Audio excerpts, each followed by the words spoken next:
Notre invité est Maître Éric Emmanuel Sosa, avocat au barreau du Togo. Avec lui, nous allons parler du Mali, enquête sur un chef autoproclamé de transition civile en exil. Crise ukrainienne, les devises européennes en difficulté. Le dollar américain se flotte les mains. Maître Éric Emmanuel Sosa, bonjour, vous allez bien? Très très bien, Michel Tapa. On va commencer donc par le Mali et la Côte d'Ivoire. La réponse du ministre de la Justice Mamadou Kassogué se veut à la hauteur de la pique lancée à partir de la Côte d'Ivoire voisine par un chef de parti qui risque de crisper davantage les relations entre les deux pays déjà affectés par l'affaire présumée de conversations téléphoniques entre Alassane Dramane Ouattara, le président de la République ivoirienne, et l'ancien premier ministre malien Boubou Cissé. Cette fois-ci, on parle, Maître Éric Emmanuel Sosa, d'un chef de parti politique qui s'est autoproclamé président du Mali. Oui, dans l'affaire malienne, on assiste à des développements à chaque fois plus surprenants. Mais ici, nous avons affaire à une pure bouffonnerie. Bon, je sais pas, c'est difficile d'être De Gaulle, hein. C'est difficile de faire une résistance effective contre une autorité qu'on conteste, dont la légitimité est discutée, en allant s'installer dans un pays voisin, étranger, pour organiser depuis là-bas des déclarations sentencieuses sur ce qui se passe dans le pays. Il représente qui? Il représente lui-même et les quelques égarés qui ont accepté de lui faire allégeance. Et il parle au nom de qui? De quel Malien parle-t-il? Quelle est sa légitimité propre? On ne sait pas. Il a été élu par quelqu'un. Donc voilà quelqu'un qui veut substituer un pouvoir supposé, dépourvu de toute légitimité par ailleurs, à un autre pouvoir qu'il considère comme illégitime. Bon, c'est pour ça que je dis que c'est une bouffonnerie. Vous voyez, parce qu'il serait investi de quelque manière. Bon, vous me direz, pour organiser une résistance, on n'a pas le temps de faire un vote. D'accord? Mais il fait une résistance comment? C'est pas parce qu'on aura un gouvernement étranger qu'on va est installé à l'étranger qu'on va mener les affaires du pays. Au Mali, actuellement, les problèmes sont de divers ordres, mais principalement, ils se concentrent sur deux points. La sécurité des Maliens. D'accord? La sécurité des Maliens sur toute l'étendue du territoire malien. Ça, c'est la première chose. La deuxième chose, comment permettre aux Maliens de pouvoir vivre en disposant de biens de consommation courante à des prix abordables. C'est-à-dire pouvoir vaquer à leurs occupations et avoir une activité lucrative qui leur permette de nourrir leur famille et d'espérer augmenter leur espérance de vie. C'est surtout de ça qu'il s'agit. Alors, eux, là-bas, basés à Abidjan, ils vont répondre à ce besoin. Parfois, il faut arrêter de prendre les gens pour des cons. Hein, on va dire ça simplement pour que tout le monde puisse comprendre la profondeur de l'indignité et de l'indignation avec laquelle nous parlons. L'indignité de ces gens et de notre indignation qui est tout à fait légitime. Le Mali a des problèmes complexes et il n'est pas responsable quand on est un homme politique malien de surcroît et qu'on se veut patriote de lui créer des problèmes supplémentaires avec ses voisins. Donc, qu'est-ce qui va se passer? Bon, maintenant, le parquet général malien s'est saisi du dossier. Bon, je ne suis pas sûr que la Côte d'Ivoire accueille l'initiative avec des dispositions très hospitalières, parce que les commentaires qu'on a eus nous indiquent que le gouvernement ivoirien travaille plutôt à améliorer les relations avec les autorités maliennes. Donc il n'y a aucune chance que ces gens bénéficient d'un concours quelconque pour donner vie à leur aventure totalement écervelée. Vous avez parlé de gouvernement, le ministre de l'Intérieur, le général Diomandé Vagando, a réagi. La Côte d'Ivoire n'accepte pas ce genre de choses. Non. Et je suis tout à fait d'accord avec cette réaction. Attendez.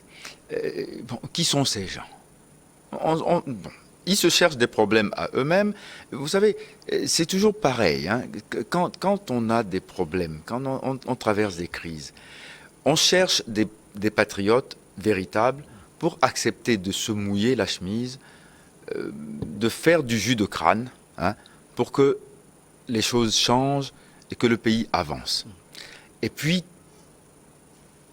très souvent, il y a des bouffons, totalement égoïstes, qui ne pensent qu'à eux et qui, par toutes les méthodes, essayent d'exister pour faire parler d'eux et pour attirer vers eux une notoriété qui est de très mauvaise aloi.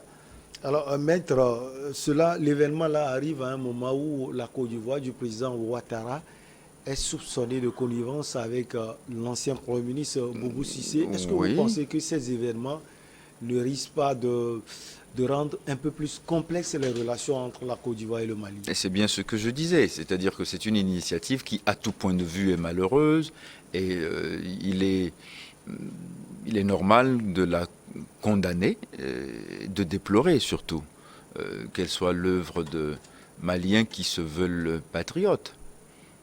Ça ne fera qu'aggraver les choses, et ça ne fera que détériorer davantage les relations interpays. Et puis surtout, ça ne rend service à personne. C'est-à-dire, les Maliens de la diaspora, ils aspirent à une chose, hein, pouvoir rentrer chez eux, pouvoir envoyer de l'argent à leurs parents qui sont restés sur place, pouvoir un jour dire que ils peuvent faire des allers-retours tout à fait paisibles à tous les endroits de leur territoire. C'est de ça qu'ils rêvent, les Maliens de l'étranger. Pas d'avoir un président bis, pas d'avoir un gouvernement fantoche délocalisé quelque part et qui ne s'occupe pas de leurs problèmes. Vous pensez qu'il y a des mains cachées derrière cela? Je ne sais pas, mais qui que ce soit, ce sont des mains honteuses. Il ne peut pas prendre cette décision tout seul. Vous savez, il y a des fous partout. Hein. Attendez, non, mais, vous savez, les terroristes, ce qui les caractérise, c'est que ils connaissent les conséquences mortifères de leur activité, mais pourtant ils le font. Et les hommes politiques qui ont le même mental que les terroristes, ils posent des actes, ils appellent ça acte de rébellion ou de résistance, je ne sais pas comment, ils leur donnent toutes les étiquettes possibles, en sachant très bien que ça va faire des dégâts, mais ils se fichent du dégât que ça cause. C'est ça le problème. C'est-à-dire, ils se préoccupent pas de savoir si ça respecte la loi, si ça va avoir quelques conséquences positives que ce soit. Le seul crédit qu'ils veulent tirer de l'opération, c'est le crédit personnel que ça leur donne. Ce monsieur Eina Ibrahim Kamara, je sais pas, combien de bataillons il a dans son parti, ils sont combien? Il y a peut-être lui, puis ses petits frères, et puis ses oncles et ses tantes, sa femme et ses enfants. Enfin, j'en sais rien. Il est totalement inconnu de la scène politique. S'il était un homme politique déterminant, pourquoi ne rentre-t-il pas pour participer au dialogue? Pourquoi ne rentre-t-il pas pour œuvrer à la refondation qui est actuellement à l'œuvre? Pourquoi ne rentre-t-il pas? Il croit qu'en s'autoproclamant président des Maliens, mon Dieu, oui, enfin, on devrait le poursuivre pour coup d'État comique. C'est pas militaire, c'est comique. Maître, on peut constater que c'est une initiative mal engagée et bientôt étouffée. Alors ce monsieur, il mérite quoi? Qu'est-ce qu'il attend? Sincèrement, on lui accorde trop d'attention. Je pense que... Non, mais c'est vrai. Le fait que ce sujet s'impose dans l'actualité et nous oblige, nous autres, à faire des commentaires, est en soi déjà quelque chose d'assez négatif. Parce qu'on perd du temps pour parler d'un individu qui ne devrait mériter aucune attention. Voilà. Parce que dans l'enjeu actuel du Mali, devoir faire chronique sur... un individu de cette acabit me paraît être un exercice difficile et, croyez-le, totalement insupportable. Et cette affaire, Maître Éric Emmanuel Sousa, n'est pas loin de ce que pense faire le cadre à partir du 25 mars. Le cadre pense former un gouvernement. Ce regroupement de partis, de plus de 100 partis politiques, pense qu'il lui faut 9 mois pour organiser les élections. Bien, on aura celui-là, puis on aura le cadre. Et puis il y aura le gouvernement de transition. Alors du coup, Ça fait un peu de trop. Je ne sais pas. Alors du coup, qui va organiser les élections? Le cadre. Il va le faire dans quel cadre juridique? Ils vont le faire comment? Ils vont décider de se substituer aux institutions en charge des élections, qui sont déjà en train d'être opérées et implémentées par le régime illégal, illégitime, mais qui est le régime réel au pays. C'est-à-dire qu'il y a, écoutez, d'accord? Il y a l'état juridique et l'état réel. Aujourd'hui, la junte est l'état réel et les actes de la junte ont la portée juridique qui leur donne finalement le sceau de la souveraineté. Point barre. Alors, il y aura une souveraineté bis décrétée par le cadre à partir du 25 mars. Il y aura une souveraineté triple qui sera autoproclamée par M. Henna Ibrahim Kamara depuis la Côte d'Ivoire.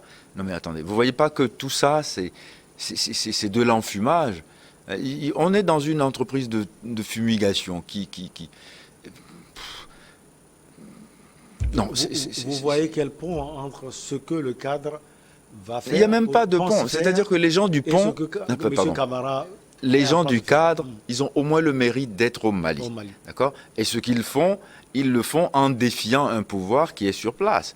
Et quelque part, ils mettent le pouvoir au pied du mur pour savoir, à partir de la réaction du pouvoir, s'il est prêt à respecter un minimum de débats contradictoires et s'il est prêt à s'installer dans ce qu'on peut appeler la forme légale normale, en respectant la liberté d'expression de quelques opposants, en respectant les droits de l'homme, en respectant leur liberté de manifester, par exemple.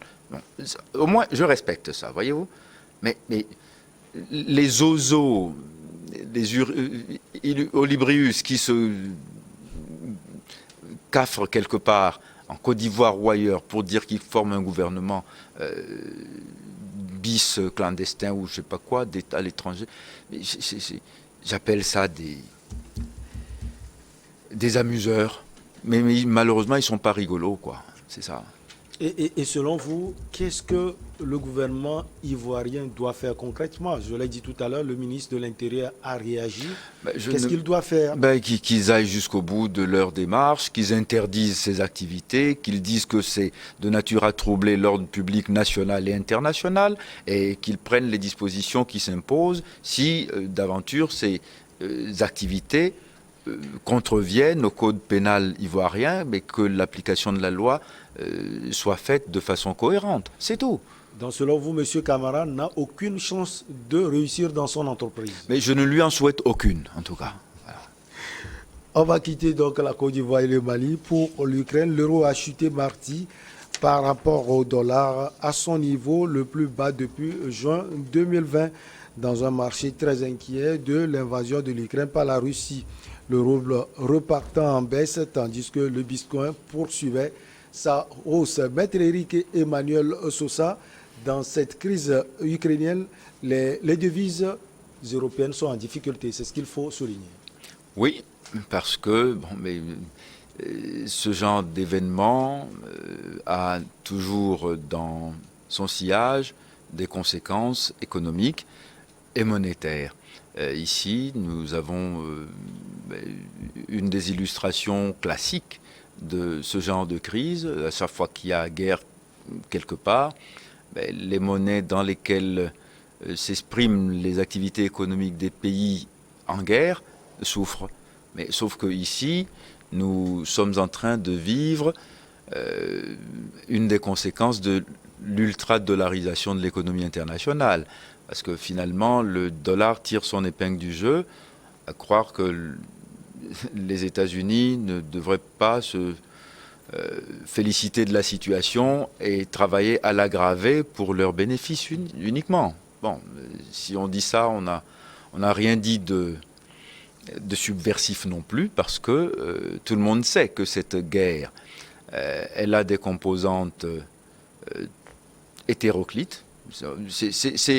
c'est toujours un raccourci manichéen que de dire il y a un agresseur méchant et un agressé qui forcément devrait avoir toute notre sympathie. C'est pas aussi clair que ça et ce n'est pas vrai du tout. Dans ce dossier, même si les États-Unis ne sont pas en guerre, la guerre, elle est, on va dire, téléguidée depuis les États-Unis. Vous voyez, utiliser l'Ukraine comme un chiffon rouge devant le taureau furieux russe, c'est pas non plus une activité tout à fait responsable. Et ceux qui le font, ils veulent nécessairement la queue et les oreilles du taureau. C'est l'Ukraine qui est le taureau. Avant d'aller en profondeur, surtout sur le plan économique de cette crise ukrainienne, l'évolution des événements en Ukraine, comment vous la voyez, Maître Éric Emmanuel Sousa? Écoutez, on peut faire toutes sortes de spéculations par rapport à ce qui se passe et compte tenu de la réalité sur le terrain, on voit que la Russie déploie son armada et continue sa guerre d'occupation. D'accord ? Maintenant, il s'agit pour l'OTAN et l'Occident, c'est là ici le cas de pouvoir distinguer les choses. Il s'agit pour eux d'asphyxier la Russie, de lui tordre le bras pour qu'il arrête son opération. Sauf que, pour l'instant, aucune des initiatives qui a été prise n'a été suffisamment dissuasive. On accueille avec finalement beaucoup de bienveillance les perspectives de négociation qui sont en train d'être proposées.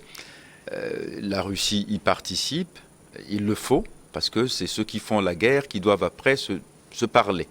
Et il faut les amener à se parler plutôt que les pousser à continuer la guerre.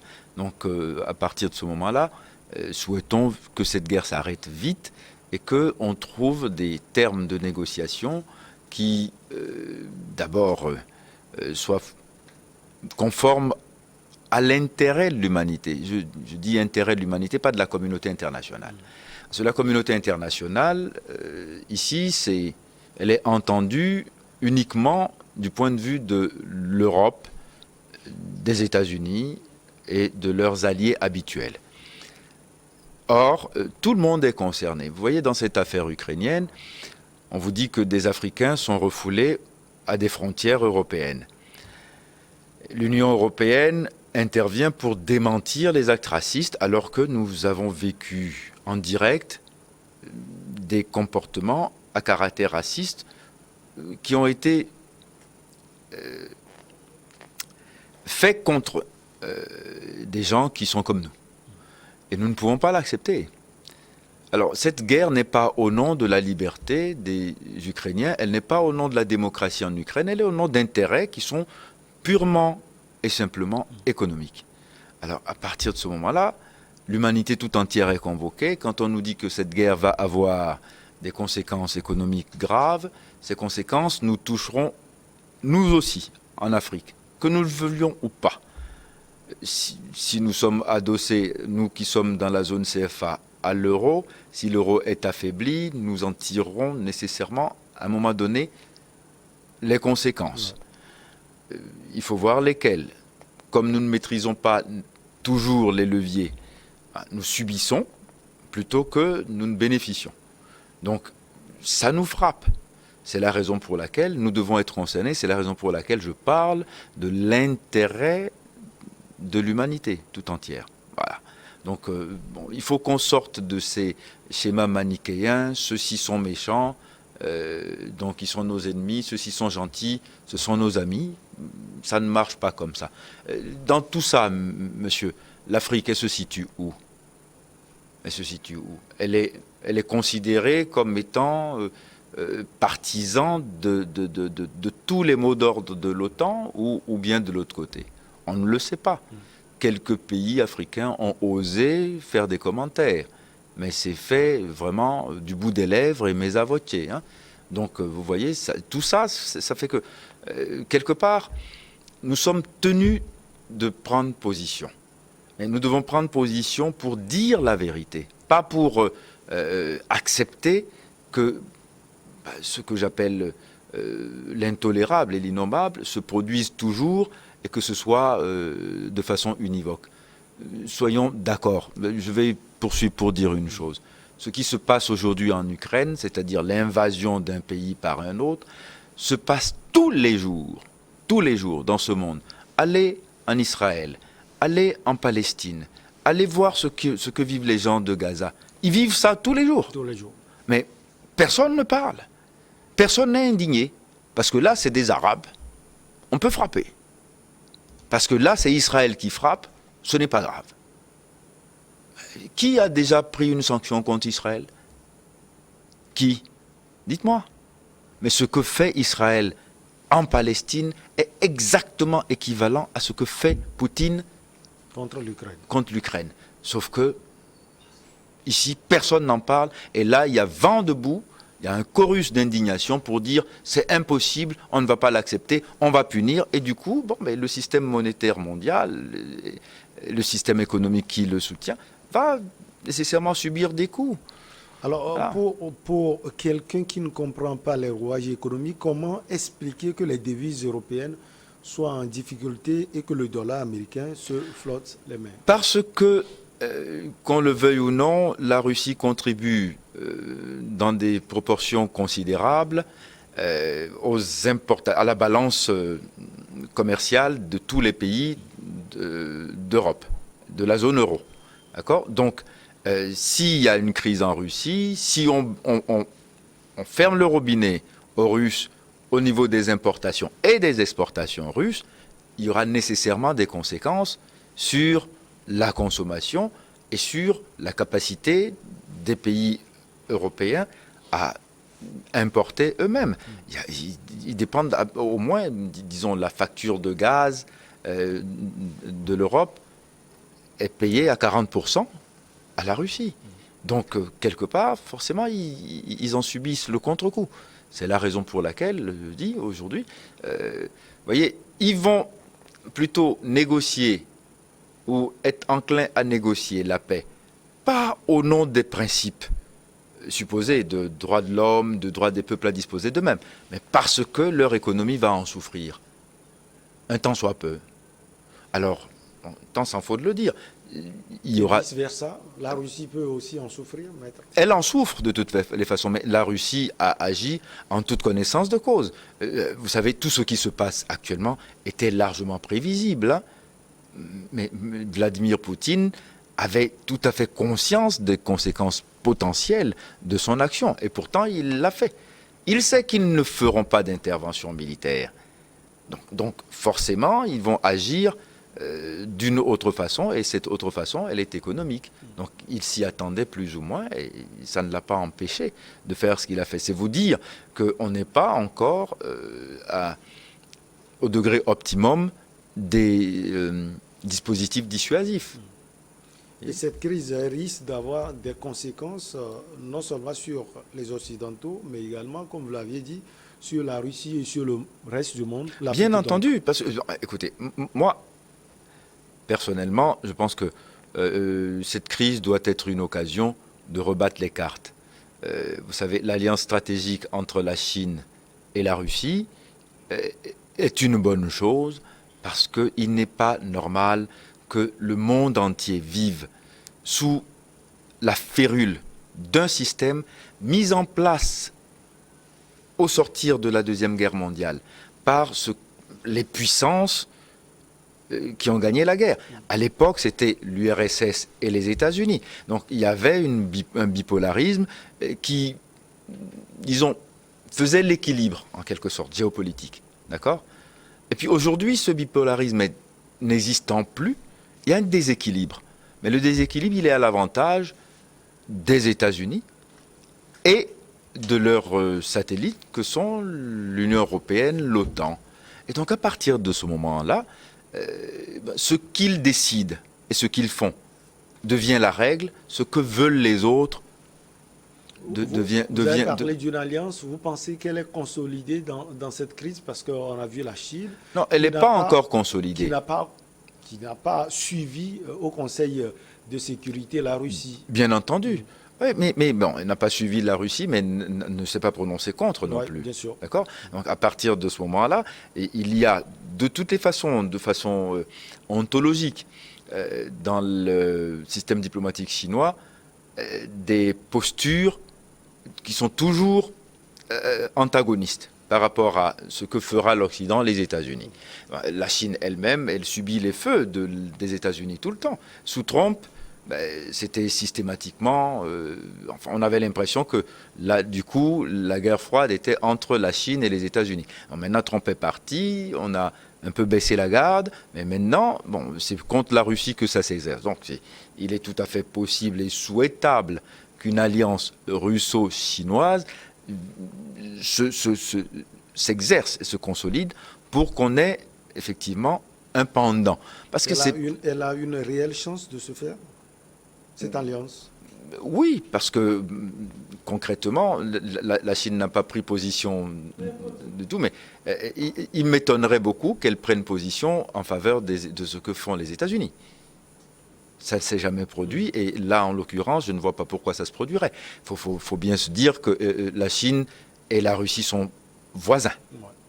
C'est déjà, quelque part, une prédisposition à envisager les choses dans un intérêt commun. Merci beaucoup à vous, Maître Éric et Emmanuel Sosa. C'est moi qui vous remercie. On est nourri chaque mardi de vos analyses, disons, délicieuses. Merci, merci. On marque la pause mercredi. Voilà. pour le journal et derrière, on reçoit nos invités pour Regard Croisé.